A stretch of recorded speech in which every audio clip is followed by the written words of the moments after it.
In this video, we'll be discussing what support and resistance levels are and how to use them. Support and resistance levels can be answered very easily by looking at a chart, because what you see is that often when price goes down, like here, it often takes a pause, and this is because there's a surplus of buyers pushing the price back up. And as price decreases, the demand for the currency increases. And when it goes to a resistance level, like here, price decreases as there is now a surplus of sellers. Whereas resistance levels show where there's a surplus of sellers, and it's where the price will go down after increasing. And so resistance and support levels are constantly being formed. And so how do you trade them? Support and resistance levels are not exact numbers.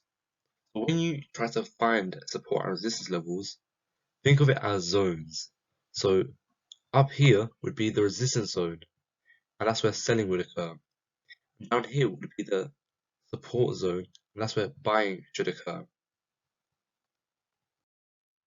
The easiest strategy using support and resistance levels is looking at the chart, finding the support level, and buying when it goes to the support level or the support zone, and selling when it goes to the resistance level or the zone.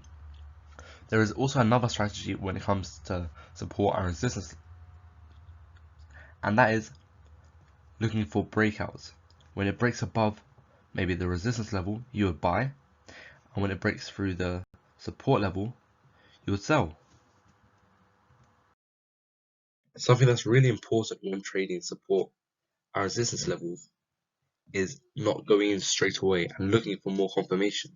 As right here, this is the resistance zone, and many traders would have entered around here as it's in the resistance zone. But you should wait for more confirmation and maybe use another indicator to help you decide whether to enter. Soon after, the price broke through the resistance zone completely, going through the highest previous point and going on to new highs. Always look for confirmation. Let's analyze this part of the chart very quickly.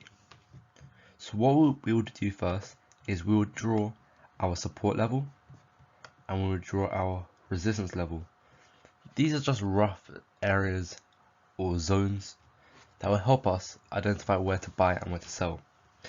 Okay, and so what we would do is we would look at the price, we would see it go up, and then we would use this as our resistance level, we would see it go down, we would use this as our support level, and then the price would be here. So what would your next move be? Well, one move you could do is you could place a buy limit here. This is near the support zone, and it should go back up afterwards. However, this is very risky, as although you would be correct with your thinking, because this would be the support zone, the price could carry on going down, meaning you could face a big loss. So what would be better is waiting for the price to go into the support zone and placing a stop order around here, as there would be confirmation and your stop order would get triggered, allowing you to enjoy the profits going up. And you could do the same thing with resistance levels. Instead of doing sell limits, you can instead do sell stops. An important idea when it comes to support and resistance levels is looking at how often price tests these levels. So let's draw our support level and our resistance level. And as you can see, in this price range from here to here, price only tests the resistance level twice and only tests our support level once.